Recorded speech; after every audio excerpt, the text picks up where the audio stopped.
Alors, ce matin, on va parler du travail, de notre rapport au travail. Et on en parle ce matin avec Patrick Lévivette. Bonjour Patrick Lévivette, vous êtes le président Bonjour. de la Fondation Travailler Autrement. Et je dois dire que vous avez été précurseur, puisque cette fondation existe déjà depuis quelques années. Et pourtant, vous aviez déjà les prémices de cette évolution qu'on connaît aujourd'hui, c'est-à-dire le télétravail, le fait qu'on ne fasse pas une carrière toute sa vie dans la même entreprise. Et c'est de ça dont j'avais envie de parler avec vous ce matin et des missions de votre fondation. C'est un véritable mouvement de fond, hein, ce travailler autrement. Oui, c'est une des principales révolutions que connaît le monde de façon générale. La transformation du travail, la transition écologique et numérique, ça bouleverse les usages et la manière dont on conçoit le travail, dont on veut réaliser le travail. Notamment les jeunes générations, pour des raisons qui sont nombreuses. Oui, c'est pas franco-français. Hein. J'ai vu dans la documentation que vous m'avez envoyée que c'était le cas au Japon, que c'était le cas dans beaucoup de pays, cette aspiration à travailler autrement. Oui, vous avez d'abord un mouvement de fond qui vient des pays anglo-saxons originellement, qui sont plus flexibles, plus souples, mais tous les pays s'y mettent. Et en fait, tous les pays s'y mettent parce qu'en fait, d'une certaine manière, le pouvoir est en train de changer de main. C'est-à-dire que la rupture de compétences, l'absence de compétences dans tous nos pays fait qu'au fond, le salarié, le collaborateur, celui qui veut travailler, a plus d'impact ou de pouvoir sur l'entreprise qu'il emploie.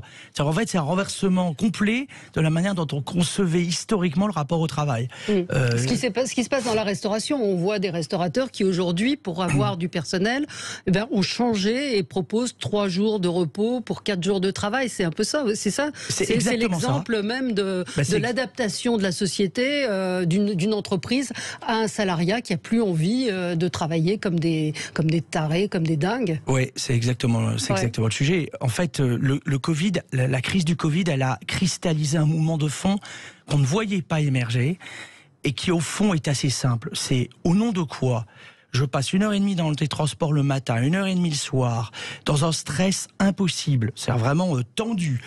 Et pourquoi? Quel est le sens?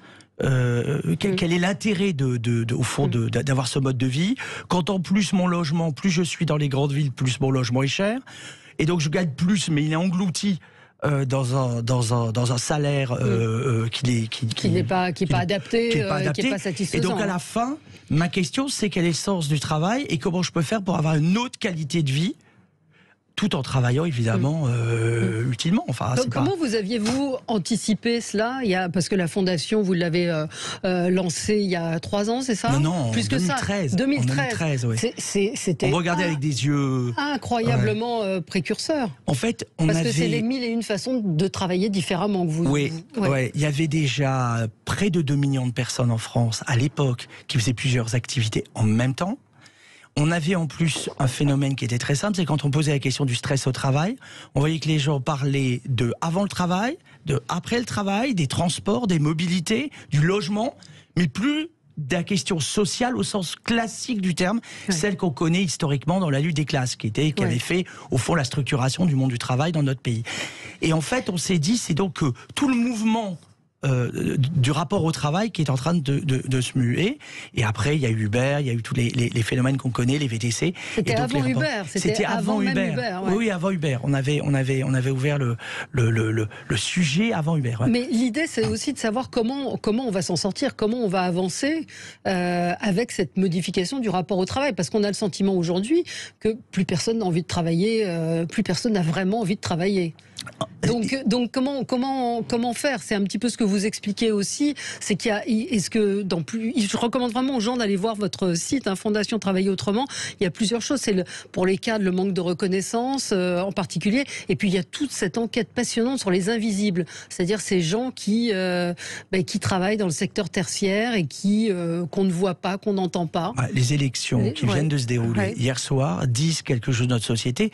Quand 40% des Français ont l'impression que leur vie n'est pas prise en compte dans les territoires, loin des grandes villes, et au fond ont l'impression d'avoir une perte de repères et pas d'avenir, vous avez évidemment une traduction concrète dans les élections Il n'y a rien de surprenant dans cette évolution. Je crois qu'il y a 2 éléments qu'il faut bien prendre en compte. Le premier, c'est que les Français ne disent pas non au travail. C'est faux. Simplement, le rapport au travail dans notre pays était beaucoup plus puissant que vous regardiez que d'autres pays. Le travail dans d'autres pays, c'est je travaille et je vis à côté. Dans notre pays, il y a un engagement dans le rapport au travail qui était surdimensionné. Et donc, en fait, les gens disent, on veut bien travailler, mais on ne veut pas faire que ça. Et on ne veut pas être contraint complètement dans des modes qui ne nous sont plus appropriés. Premier élément. Donc il faut changer la manière dont on le fait. En effet, assouplir, détendre les temps, éviter qu'on ait, et ma conviction c'est qu'on finira dans quelques années à bouger le rapport aux vacances, parce qu'en fait, à quoi sert-il d'avoir 6 semaines, 7 semaines, 8 semaines en fait de vacances, 5 semaines, de façon générale, mais il y a des métiers où vous en avez beaucoup plus, quand en plus vous êtes pressuré le reste du temps, parce qu'il n'y a pas un rééquilibrage à opérer. Deuxième élément, en l'espace d'un siècle, on est passé de 10 minutes pour aller au travail à 45 minutes minimum. Bon ça veut dire que vous avez empiété sur votre qualité de vie pour aller au travail, pas pour travailler, pour aller au travail. Et donc les nouvelles technologies permettent à une partie de la population de leur manière de faire. Et donc d'aller dans des tiers-lieux, d'aller de travailler de chez eux, etc. Et puis il y a une autre partie de la population qui a moins de capacité à le faire. Parliez de la restauration. Oui, c'est impossible, on ne peut pas être en télétravail. Et donc il va bien falloir adapter le mode opératoire qui permette à ces hommes et ces femmes qui sont absolument indispensables à la société qui est la nôtre, de pouvoir trouver un équilibre vie professionnelle, d'où les modalités, 3 jours, 4 jours, etc. On est à un moment charnière, à votre avis, aujourd'hui. On voit qu'il y a une profusion d'offres d'emploi dans un certain nombre de secteurs et de part et d'autre, des gens qui n'ont plus envie d'aller dans ce que vous venez de dire, en fait, qui n'ont plus envie d'aller dans ces métiers parce que mal payés, parce que fatigants. Donc qu'est-ce qui peut se passer là, à court terme? Moi, ma conviction, c'est que nous allons avoir une révolution, y compris dans la manière de manager, de transformer les entreprises et d'accuser réception de ce que les gens veulent faire ou pas. Ça, vous ne pouvez pas faire fonctionner une économie quand les gens refusent le mode opératoire que vous leur avez proposé. Donc, premier élément, il va y avoir des transformations dans la manière de manager, de diriger, de construire tout simplement la vie des hommes et des femmes au travail. Et puis, deuxième élément, oui, c'est une révolution, parce que les nouvelles technologies, elles bouleversent la totalité des champs, pas que le travail, mais notre manière de vivre, et que donc, il faut adapter les modes de management, il faut adapter le rapport aux hommes et aux femmes, et en fait, on est rentré dans un monde contractuel, beaucoup plus contractuel. On contractualise un accord de volonté, indépendamment de quelqu'un qui dit « je t'embauche et tu es soumis ». Donc le rapport, c'est le paradoxe, le rapport de la soumission, d'une certaine manière, qu'on concevait dans le monde du travail, est en train de disparaître pour quelque chose qui soit contractuel. Je viens travailler à condition que tu me donnes à côté de mon travail, les conditions qui me permettent d'avoir un équilibre vie privée, vie professionnelle. Et ça, les patrons sont d'accord avec ça? La question n'est pas de savoir s'ils seront d'accord, la question c'est de savoir s'ils n'auront pas le choix, puisque de toute façon ils ont besoin de ces compétences. Donc forcément, ça fait bouger les lignes sur l'ensemble de la société. Il y a des nouveaux outils qui vont se mettre en place. Vous êtes un des acteurs également. Vous venez de racheter le groupe Codeur.com. Alors expliquez-nous un petit peu, parce que c'est intéressant. C'est une sorte de mise en relation de gens qui ne se connaissent, qui ne devraient pas ou qui d'habitude ne se rencontrent pas. En fait, dans cette société, alors, c'est pas la Fondation Travail Autrement, mais c'est le groupe Freeland que je préside. En fait, vous êtes dans une société où énormément de jeunes générations, et notamment dans les métiers du numérique, mais pas uniquement, sont indépendants. D'ailleurs, dans la presse, vous savez bien qu'il y a des pigistes, vous avez un ensemble de... Donc vous avez des métiers qui permettent de travailler à la mission. Il y a de plus en plus d'hommes et de femmes qui, au fond, comme il y a une rupture, et il n'y a pas assez de personnes pour faire le job, ils ont gagné en capacité de convaincre et de se mettre dans le statut qui leur sied. Ils ont besoin de trouver des missions, ces personnes. Ils ont besoin d'avoir le bon statut. Ils ont besoin d'être accompagnés, d'être formés. Et donc, nous avons plateformisé en France, la première plateforme de freelance en France, qui nous permet précisément d'apporter des missions, et de mettre en relation entre les entreprises qui ont besoin de ces compétences et les personnes qui ont une volonté de travailler différemment et donc de façon indépendante. Nous apportons le statut, que ce soit l'auto-entrepreneuriat, l'aide à l'élection du statut ou le portage salarial. Et puis nous accompagnons plusieurs milliers d'indépendants. Comment on développe son activité quand on est freelance. Oui, quand on est freelance. Donc, voilà. Donc ça fait partie des nouveaux outils qui vont se mettre en place et qui vont être de plus en plus fréquents, justement. Oui, absolument, avec une aspiration des hommes et des femmes à plus de liberté, et d'autres qui ont besoin, certes, de liberté, mais qui veulent de la sécurité, donc des statuts qui leur permettent d'avoir, au fond, un filet de sécurité. Alors, j'ai lu aussi, aux États-Unis, il y a le job sharing. C'est-à-dire que c'est quoi exactement? On partage, on est deux sur un même poste?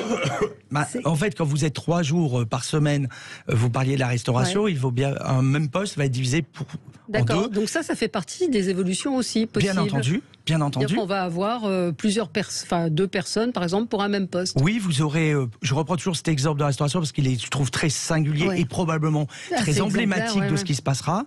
Vous aurez des serveurs qui feront le service pendant 3 jours ou 4 jours, et puis les 3 autres jours ou les 2 autres jours, qu'est-ce qu'ils feront? Ils seront jardiniers, ils répareront, ils feront des petits boulots, ils feront un travail de bricolage, ils deviendront ferronniers ou menuisiers.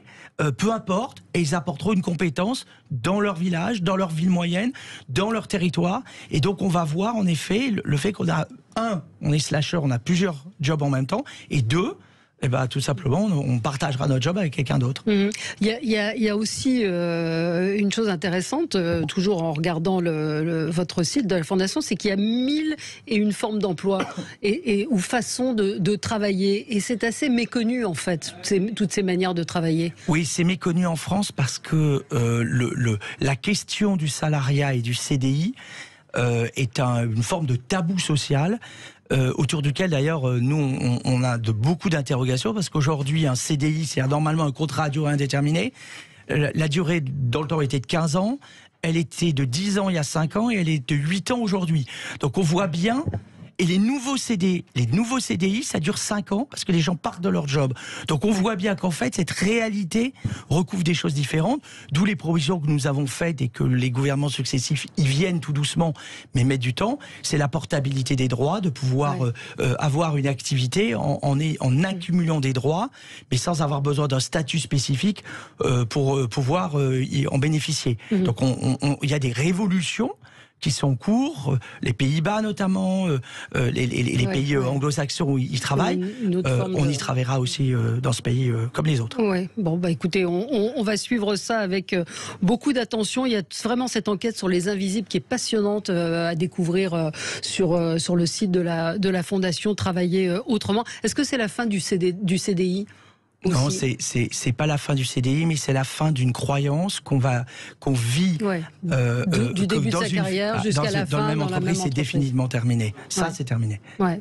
Bon, merci beaucoup Patrick Lévivette, président de la Fondation Travailler autrement. Merci à vous, et puis on voit que le travail, effectivement, notre rapport au travail est en pleine mutation. Merci à vous, on se retrouve dans un instant, on va commenter les élections, ce premier tour des législatives, avec beaucoup de choses à dire. À tout de suite.